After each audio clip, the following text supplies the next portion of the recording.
of freedom, security, opportunity, justice, and dignity. President Biden remains fully committed to that goal. We continue to believe that the best way to achieve it is through preserving and then realizing the vision of two states. As I said to the Prime Minister, anything that moves us away from that vision is, in our judgment, detrimental to Israel's long-term security and its long-term identity as a Jewish and democratic state. We intend to deepen the peace that we've already made in the Abraham Accords. We discussed some of the initiatives that we are considering doing together, but also to perhaps achieve dramatic breakthroughs that I think could be both historic and enormously significant in our common efforts to bring prosperity, security, and peace to this part of the world and beyond. So with this in mind, I have to tell you that I also believe that expanding the circle of peace, working to close finally the file of the Arab-Israeli conflict, I think would also help us achieve a workable solution with our Palestinian neighbors. So Israel's Prime Minister there, BEnjamin Natanyahu, earlier the US Secretary of State Anthony Blinken, they were speaking in that press conference just within the past couple of hours. Let's cross over to our Middle East correspondent Anna Foster, who was listening to that news conference. And Anna, you made that reference to Benjamin Netanyahu talking about a workable solution when we heard Anthony Blinken very much talking about a two-state solution. We heard the clips there. Just talk us through the difference. It sounds like they're saying the same thing, doesn't it? On the face of it, they both talk warmly about peace, but that is the crucial detail, a workable solution, which, as you rightly said, was the wording that Benjamin Netanyahu used, is not the two-state solution that Anthony Blinken was talking about. The two things are very far apart. The two-state solution has for a long time now been the official US position on the Israeli-Palestinian conflict. But of course, Benjamin Netanyahu just a month or so ago formed a new government with coalition partners from the far right of Israeli politics, ultra-nationalists who in no way will entertain the idea of a two-state solution. What's really interesting as well at a press conference like that, which is, I mean, I call it a press conference. It's statements. There's no chance for questions to interrogate what went on behind the scenes. And they both stand and give their opinions and differing thoughts about what went on in that meeting. But it would be so fascinating, wouldn't it, to hear the conversation that went on behind the scenes. Secretary Blinken did call it a candid meeting. It was clearly a cordial and warm meeting. The two sides have very strong relations. They're key allies for each other. But you wonder quite what was raised behind the scenes and how far some of those ideas were explored. Yes, because Anthony Blinken was saying that they will speak to each other honestly, as friends should do. But we know also that Anthony Blinken, he'd just come from Egypt. He's now in Israel, but he will be having meetings with the Palestinian leader, and again, to be a fly on the wall for that meeting. Quite, because again, there are issues that need to be discussed there. Frankly, the fact that the Palestinian president, Mahmoud Abbas, is an old man now. He's been doing that job for a long time, and many within the Palestinian Authority perhaps feel that it's time for him to move on, to finally hold elections and to have some new blood in charge. Because, of course, Palestinians living in the occupied West Bank, in certain towns there, have seen increasing levels of violence really over the last year or so, because for many, particularly the Palestinian youth, they don't see the Palestinian Authority as representing them, representing what they need, really changing their way of life. And so I think that will be among the topics of discussion on the table tomorrow in Ramallah. I also think that Secretary Blinken will try and talk to the Palestinians about the resumption of security coordination with the Israelis.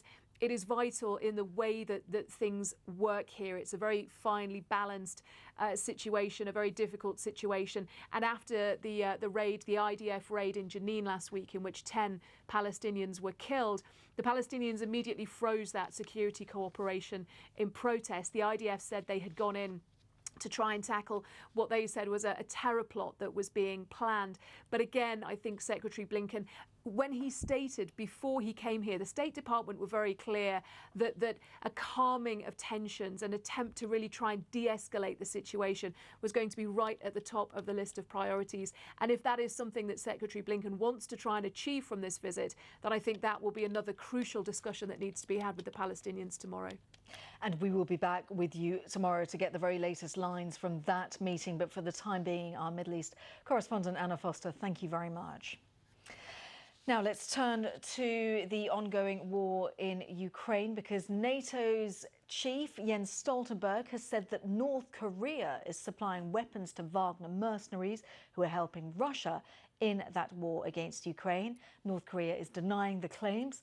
Speaking to the BBC, Mr. Stoltenberg said that he had very precise intelligence and he accused North Korea of lying. He's currently on a visit to Seoul, where he said that South Korea had a lot of weapons that could make a big difference to Ukraine's battle against Russian forces. Mr. Stoltenberg warned that a victory for President Putin would embolden other authoritarian leaders. And in a separate development to bring you, the Ukrainian presidential aide, Mikhailo Podolyak, has called the International Olympic Committee a promoter of war. And that's after the sports body said it was considering ways for Russian athletes to compete. Our Ukraine correspondent James Waterhouse has more on this.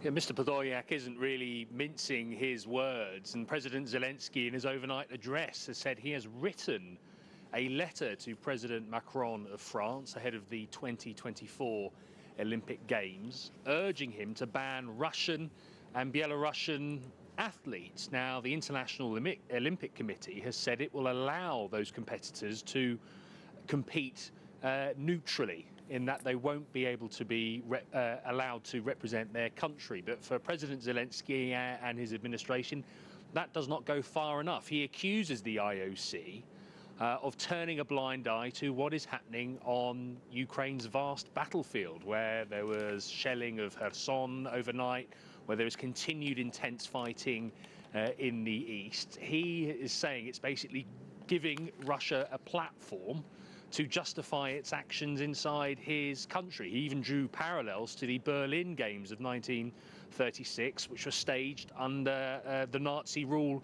of Germany. So there's no real mincing of words coming out of Ukraine. What the International Olympic Committee is saying is that people shouldn't be punished just because of the passports they hold. They should be allowed to compete. So it really is an emotive sticking point for Ukraine, because they see it as a complete discrepancy between the aims of the Olympic Games and the loss of life that Ukraine is experiencing on a daily basis. James Waterhouse there reporting from Kiev. Now, the Iranian Defense Ministry says it has foiled an unsuccessful drone attack on a military ammunition facility in central Ifshan. According to state media, 3 drones were involved, but there were no casualties and only minor damage to the building. So far, no one has claimed responsibility, as Azadeh Mashiri reports. A blast in the dead of night. Iran insists its defences foiled the drone attack. An operation carried out by 3 drones in the area of one of the Ministry of Defence's workshops in Isfahan was unsuccessful. This operation had no casualties and only inflicted minor damage to the workshop roof. Iran's state broadcaster showcased the ammunitions facility. It showed the damage to the building's roof and what it claimed was the debris from drones it destroyed. Their report said it's now back to business in the factory. The BBC has not been able to verify the extent of the damage. This cowardly act by the enemies of Iran tried to make the Islamic Republic insecure. Such actions will not impact our experts' determination to progress in our peaceful nuclear work. The Pentagon denies it's responsible, and fingers are being pointed towards Israel. Iran has seen a number of attacks on key military infrastructure in recent years. It blamed Israel for many of them. That includes an attack on a key nuclear facility in Natanz nearly 2 years ago. The attack comes as concerns mount around Tehran's relationship with the Kremlin, including sending Russia kamikaze drones. And given ongoing protests at home, the attack hit the Islamic Republic at a time when it's trying to project strength and inspire fear. Azadeh Mashiri, BBC News.